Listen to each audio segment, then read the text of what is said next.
बता दें कि आदित्य बिरला सन लाइफ म्यूचुअल फंड वॉयज 2024 का आज आयोजन चल रहा है, जिसमें ग्लोबल एक्सपर्ट्स हैं, पॉलिसी मेकर्स हैं, इकोनॉमिस्ट हैं और म्यूचुअल फंड इंडस्ट्री के तमाम दिग्गज भी शामिल हो रहे हैं।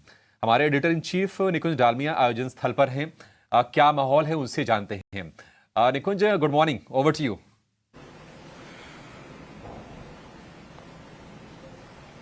अभिषेक, देखिए 10 साल हो गए हैं वॉयज को और 10 साल सीटी नाउ इस इवेंट के साथ जुड़ा हुआ है। कल ऑनरेबल प्राइम मिनिस्टर ने जो डेटा शेयर करा था, मैं उसी डेटा पॉइंट को दोहराऊंगा कि 10 साल पहले जब इस वॉयज इवेंट में हम आए थे, म्यूचुअल फंड इंडस्ट्री का साइज था 9 लाख करोड़, आज है 52 लाख करोड़। 10 साल में 9 लाख से 5 हुआ है, मगर मेरा मानना है कि अगला 50 से 1 जो होगा वह 5 साल में हो जाएगा। तो ये म्यूचुअल फंड इंडस्ट्री जो एक प्रकार का साइड शो माना जाता था, इकोनॉमी का मेन स्टे हो गया है। इतना बड़ा मेन स्टे हो गया है कि प्रधानमंत्री आज इसके बारे में जिक्र करते हैं और पब्लिक फोरम में जिक्र करते हैं। SIP has become the new EMI.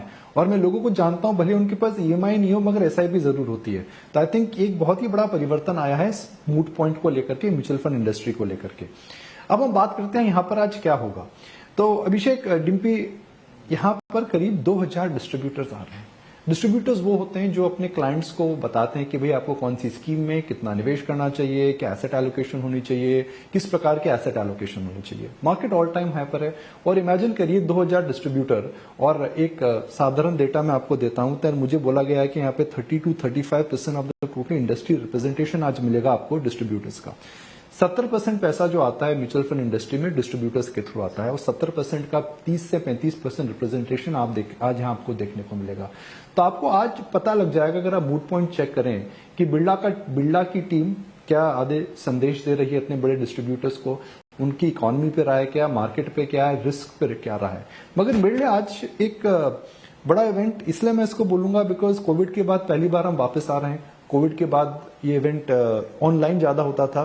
पहली बार हम 5 साल के बाद, 3 साल के बाद इतनी बड़ी डिस्ट्रीब्यूटर कम्युनिटी से मिलेंगे। और जाहिर सी बात है अभिषेक, भी हम उनसे समझेंगे क्या मूड पॉइंट है, एसआईपी कहां जा रही है, क्या small and mid cap stocks पे बबल है, वो अपने क्लाइंट्स को क्या बता रहे हैं, क्या नए एनएफओ आने वाले हैं। और साहब, मैं तो जानना चाहूंगा कि एसआईपी का जो नंबर अभी 15, 16, 17, 18 हजार करोड़ है, ये 50 हजार करोड़ कब होगा। इंडिया के अंदर जो अभी डीमैट अकाउंट है, अभी 10-11 करोड़ डीमैट अकाउंट है, 25 हो सकते हैं क्या इस समय एनएफओस को लेकर के और समस्या नहीं है। और खास करके मैं उनसे समझूंगा रिस्क को लेकर क्या उनका व्यू है। भाई small and mid cap stocks चल रहे हैं, because small and mid cap stocks के अंदर 3 से 4 हजार करोड़ की सिप आ रही है, तो क्या डिस्ट्रीब्यूटर्स उनको बता रहे हैं। तो काफी चर्चाएं होंगी, काफी मूड पॉइंट्स हैं, पूरी हमारी टीम है आज ET Now Swadesh, ET Now English में पूरी कवरेज रखेंगे। तो मुझे लगता है कि by the end of the day Abhishek, Dimpy, हमें पता रहेगा कि हिंदुस्तान क्या कर रहा है, क्या करने वाला है और क्या कर सकता है when it comes to the entire DI and the retail outlook.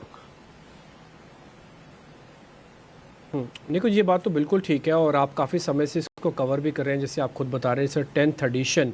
तो आपकी जर्नी के अंदर आपने क्या क्या चेंजेस देखे अब तक इस 10 एडिशंस के अंदर? आपको लग रहा है उसी की एक्सपीरियंस पे आपको लग रहा है कि बहुत स्पीड से ऊपर होगा या और अच्छा पैसा आएगा, जो भी ये 50,000 करोड़ की बात बोल रहे हैं सिप की?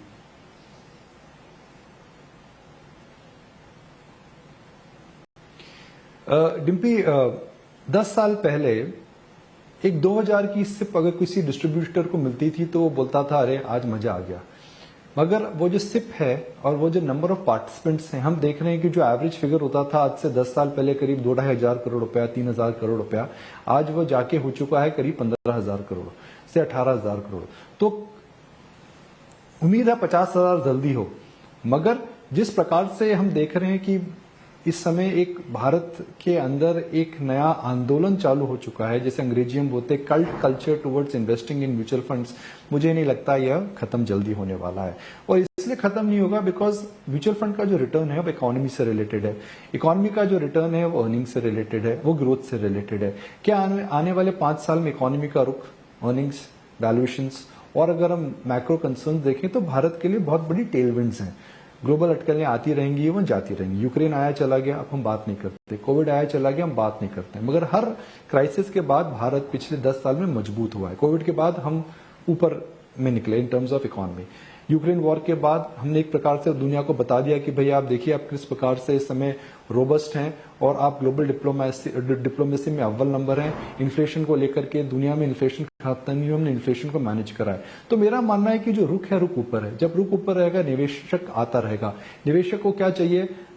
भरोसा, believe, safety of capital, they can digest volatility, but उनको पता है कि अगर यहां से 10, 12, 13% रिटर्न अगर अगले 5 साल के कैगर में आ गया तो मेरे हिसाब से काफी अच्छा रिटर्न है। तो मुझे लगता है कि ये जो एक छोटी सी मुहिम थी सिर्फ, अब वो एक बड़ा